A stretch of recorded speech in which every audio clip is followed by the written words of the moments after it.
When you first started, you came back from a tough call. What was the culture like at that time of how you dealt with that? Man, we have a few of that thought process still left in the fire service, but you better man up and you better handle your feelings and pack it away. So back as my volunteer days, making difficult calls, part-time and full-time, even the first couple of years of this department and stuff, it was, and it wasn't the staff or admin doing that. It's just the culture of the fire service of you're a man, pack it away. You better be strong, because that's what we're marketing you as the strong hero. And you need to just deal with your stuff. And, there was small programs out, and you'd hear about, peer support, or you hear about the critical incident management and that kind of stuff of different teams and groups coming in when it's horrible calls. But, they'd talk about mass casualties, hey, if you have a mass casualty or a huge incident, that, this group would come in and talk to you about it. But in this area, we don't really have that. So we have standard normal calls, everyday calls that are just normal in the fire service, but they're bad calls. And when you start relating your situation to these calls, like I think some of the first hard calls that I made was to some of the nursing homes up in here, realizing that my mother's getting old and this is somebody's mother, and she fell, and the staff's more worried about making money than patient care. So those started affecting me first of, man, that's my mom. Like, I wouldn't want my mom to be treated like this. I don't want her in a nursing home and that kind of stuff. But you'd take those feelings and you'd pack it away. And then, as you progressed on the calls and, a child drowning and stuff, I went there, I did my job, I did the best that I could. Pack those feelings away. You can discuss it within your group a little bit, but it was meant to, you're a strong person and you need to be a strong person. The fire service isn't any room for emotion. You're here to do a job, and you're here to do it well. And I think in some aspects, I think that's what we should focus on that. But the way society's changed and the way people are brought up and their family dynamic and all that kind of stuff, feelings are a huge, huge part of everybody's life, especially from my age, younger. Older people, it's still a transition for them to understand that. But dealing with those hard calls, and I just packed it away and didn't think that they was affecting me at all. And I didn't know that it was affecting me, and I didn't know that I knew stuff about those old calls. Yeah. So that's what's getting packed away. And at the time, you're lying to yourself thinking that they're never going to see the light of day again. They're gone. And then you were telling me earlier about, I think you were borrowing your chief's vehicle or captain vehicle, and then the radio station happened to be set somewhere. Can you, tell me what happened there? So I have a unique experience in life. I've suffered a loss of my child, and looking at the entire situation is, I'm a Christian man. I'm not a perfect Christian. I question. One thing when I lost my son is I questioned God of why. Why would you do this to me? What did I do? Was I a horrible person?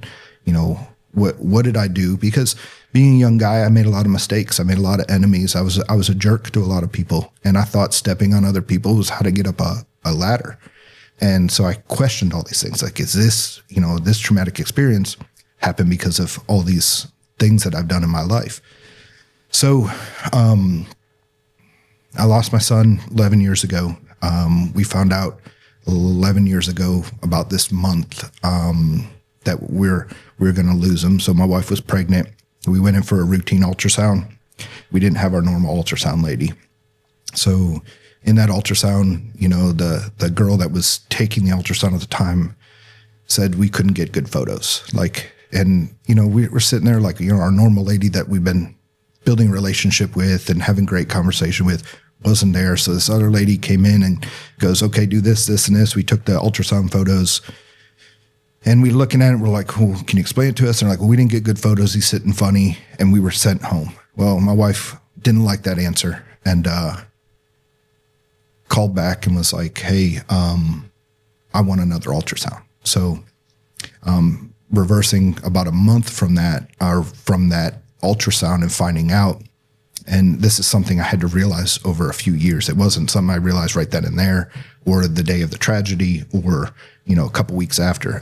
My grief process. I had to analyze everything that went on and why.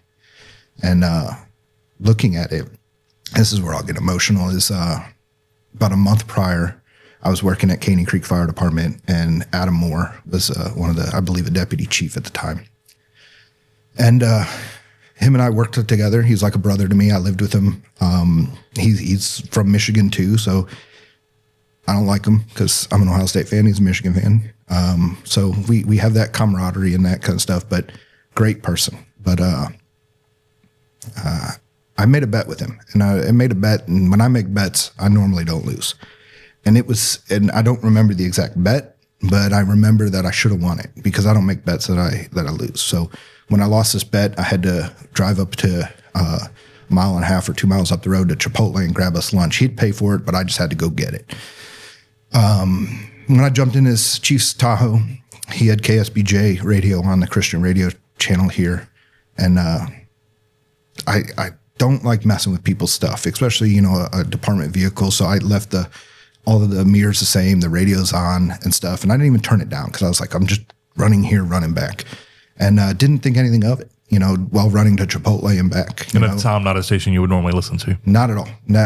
I'd make fun of Christian music. Like I could remember in high school, pulling up the Rock On sign of, oh, God this and God that. I just thought it was people just trying to make money off of religion, So I made fun of it. Like I legit was not a fan, never listened to it. So I grew up Catholic. I grew up in a Catholic church. Even when I moved down here, I didn't go to the Catholic church because it was a huge church and I was just a person. The church that I grew up in, my family was very involved in it and stuff. So I couldn't find that down here. So living down here several years, not going to church, never listened to Christian music. KSBJ in February is their 28-day challenge. The music or the show was on, and I was listening to it and didn't think anything of it. Came back, we ate our lunch, we made a couple calls that night, went to sleep. The next morning, shift change. I jumped in my pickup truck, and just so happens I turned the radio station to KSBJ, and I set it to preset number 1. And I said, I'm going to try it. I'm going to try this 28-day challenge. So you'd never heard about the challenge prior? No, not at all. Like it's literally like it's an act of God on this whole thing. So 28-day challenge was on. I started listening to it, and I didn't know why I was listening to it. I was just like, oh, I get, catchy tune. Didn't know what was going on. And I started listening to it. February was over, and I was like, I'll just keep it on the preset. No problem. To and from work, at work in at the station, I'd be listening to it. Just feels better. And then we got the news that we were losing Lucas. We got that news in March, and we were in part of the pregnancy where the condition he had is called pentalogy of Corthell, which is several conditions within the chest cavity that his chest cavity might not close. That is, his lungs could be on the exterior of his body. His heart only had a single valve in it, so 2 chambers. So they very blatantly told us that once he is born, if he's born, he is not compatible with life. So they gave us the option to terminate. My wife Lisa and I, that's we don't believe in that. Growing up Catholic, I used to go to Washington D.C. the March for Life and stuff, and I didn't even know what I was just a kid growing up in a Catholic household. So again, I would take these trips and stuff with the church, and I was oblivious. I was just doing kid things, having fun. But finding out that this condition, which we found out because we went back for that second ultrasound, and our normal lady was back, and immediately once she put the ultrasound on, her face went pale, and she ran out of the room and brought the doctor in. The doctor's like, you guys need to walk across the parking lot to go see a specialist right now. And we went over Memorial Hermann across the parking lot, walked into that other specialist, and they gave us the news right then and there. And like I said, they gave us the option to terminate. And then that was the start of the most incredible hard journey that I've ever dealt with. Because you want to make the right decision, and the right decision was the decision that we made, and it was a hard decision, and it was the harder path. So we could have terminated and dealt with the emotions of that, but again, we don't believe that. So we chose to go on with the pregnancy. and they warned us up and down about, you understand this is a harder route. You're gonna feel him kicking. You're gonna listen to his heartbeat during these other ultrasounds and stuff. And he may pass away in there, or once he's born, he'll pass away. So we started going down this path, and it was an emotional roller coaster.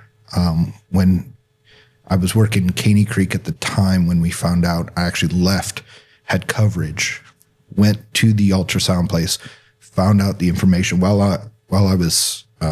Took like an hour and a half of sick time to go to this.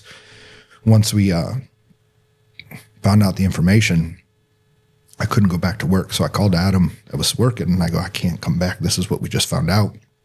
So I believe he came home, because we lived in the same neighborhood, just a road or so up from each other.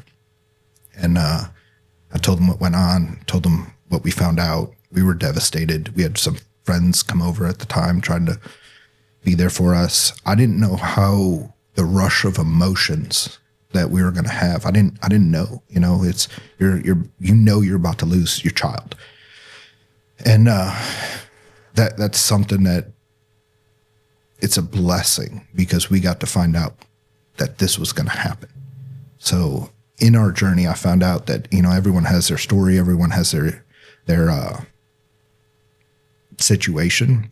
And my situation's horrible to me, but it may not be horrible to other people. And the example I use is, you know, I have friends from high school that I found out that, you know, they went through a perfect pregnancy and then they had a stillbirth. At least we got to know. So the miracle that we had was we got to know. So we got to know a couple months into it, got to mentally prepare, got to choose his birthday, and then got to deal with all these emotions systematically. Yeah. So finding that information out, starting this process in the whole KSBJ thing, I didn't know what that meant. Like, I just was listening to it. And then when I started going through the grieving process, listening to KSBJ, didn't know, started going through grief share with the local ARC church, because started trying to go to church, all that kind of stuff.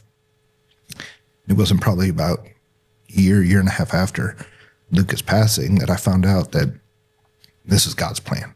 Like, it's not my plan.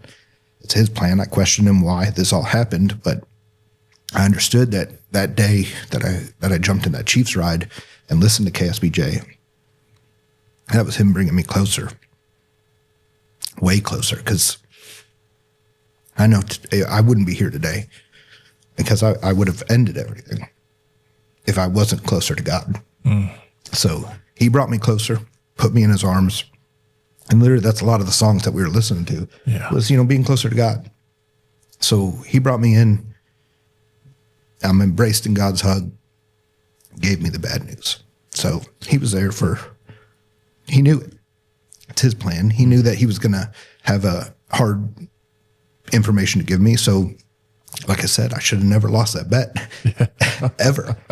And by losing that bet was the start of it. And I didn't even know. It was a whole month prior to us even knowing anything. So I lost a bet. I started listening to KSBJ, got closer to God. Then I got the bad news. And still, at any person asks why and questions and tries to do that. But it's crazy going through something like that you don't understand. Adam came over that first night, and I asked him to take the guns out of my house, knives out of my house. I don't know how my wife's going to react. I don't know how my son, because my oldest was 5 at the time. I don't know how people go crazy, and with all these emotions and all these things, I didn't feel in control. I know my wife wasn't in control. We felt like we couldn't change anything. We were just here. And I didn't know her mental capacity or my mental capacity. So I tried to play it safe. And Adam came over, took everything out of our house and stuff. And I wasn't threatening anybody, or anybody was in grave danger. I just didn't know. So the best thing is to play it safe as possible. Yeah.